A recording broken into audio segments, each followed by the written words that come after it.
Hey folks, welcome back. Today's video is going to be discussing a little bit about the Dragonflight Alpha and our plans going forward, because obviously the Alpha has now been released. There's a load of content being shotgunned at everybody in terms of specs, phases, and we're just going to make sense of it in this first video, and then over the coming days and weeks I'm going to break down every bit of information that we get and try and consolidate it for you guys. So without any further delay, let's get into the bulk of it.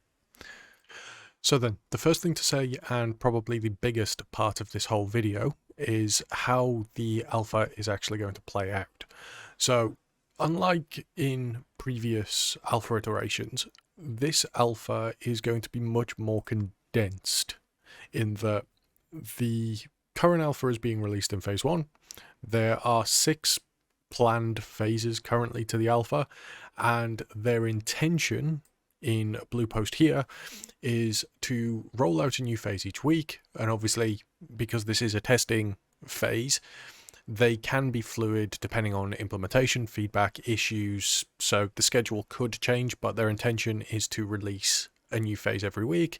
And at the moment, phase 1 covers the Azure span zone, and that includes the new racing class, the Dracthyr Evoker, dragon riding, new interface HUD revamp, talent revamps for Death Knight, Druid, Hunter, Priest and Rogue, so people get to play around with them, and the alchemy and blacksmithing professions, as you can see here. And going into next week, potentially, we will be then testing the Forbidden Reach, and obviously with that will come some new sub points. Then the Forbidden Reach and the Waking Shores, the following week Thrall Drasus, the week after, the Onharan Plains, and then finally in phase 6 all the zones are expected to be playable. Now what this means is, given some flexibility with testing implementation and stuff, this means that we could see all the alpha zones testable and have the majority of the alpha information, so specs, talents, professions, all this sort of stuff, within the next 5 to 6 weeks. Potentially. I'm probably going to say 8 weeks to give them that leeway, but what this does mean is there's going to be a lot of information thrown at a rapid pace, and we're going to try and break it down. I do have a question to aim at you guys now currently though, so please do comment below, because I'm going to keep this first video relatively short. I want you guys to tell me if you want me to cover absolutely everything alpha related, or if you want me to just do the stuff alpha related and how that then feeds into my own Dragonflight series, where we prep for Dragonflight accordingly based on my intentions going into the expansion. Because my community post for you guys has a bit of a mix, and obviously if you guys comment below, I'll get a better sense of the answer to that question. So 6 to 8 weeks I reckon before we have the majority of information, which is interesting in and of itself, because in previous alpha releases, World of Warcraft's been much more gradual. So the alpha phase has been a lot longer, because you got to remember we have pretty much 4 months at this point until Dragonflight has to be released, because 4 months from now sits us pretty much in the start of December and Christmas season, and I don't think we're going to get a Dragonflight release in December. I think it's likely to be start to middle of November. But as a result, because we have a much shorter testing period, rather than it being like Shadowlands, where, it was released roughly around April time, and then we didn't get a final leveling zone until June or July, we're looking at getting all the zones within the next month and a bit. And what this means is, hopefully, we're going to have a much more concise testing period, and they can get a lot more focused feedback, which is good. So, on to the next bit. So one of the mainstays and the thing generating the most hype at the moment during the alpha is obviously the fact that the Drachthia Evokers are available to play.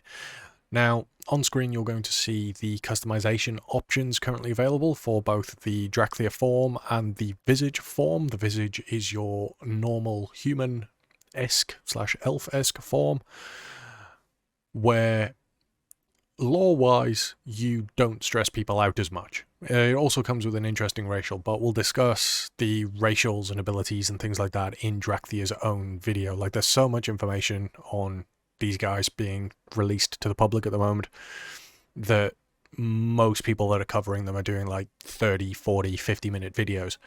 So there's a lot to discuss, so we'll cover that themselves. But interestingly with Drachthia, and with the amount of information that's being released, that I think is probably a good way to end this video, is Blizzard's stance on utility and how the utility is spread in the game for an MMORPG, and how we as the community seem to be playing the game versus how they want the game to be played.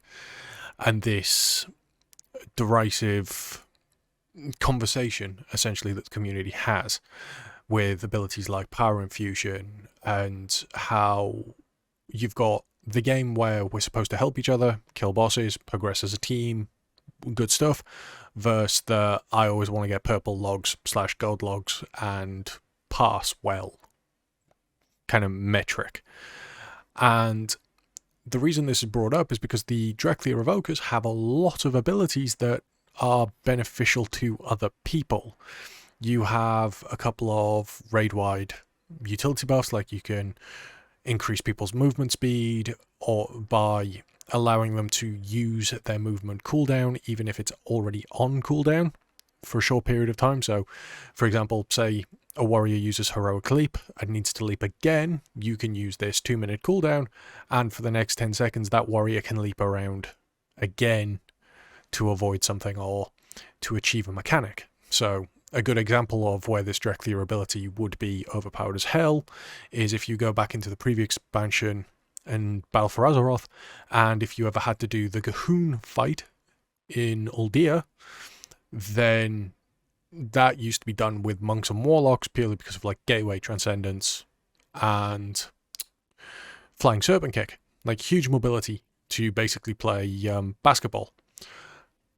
However, with the Dracthyr ability, that would then have opened up raid compositions to allow maybe warriors to do it, or hunters perhaps, and just generally play around. Another utility ability for the Evokers as well, which is probably going to be mandatory in a raid setting, is the ability to give another healer mana, or give one of your healers mana based on the amount of empowered spells you use, because obviously the class design of Evoker means their combat style is a little bit different, which we'll discuss more in the Drachthia video.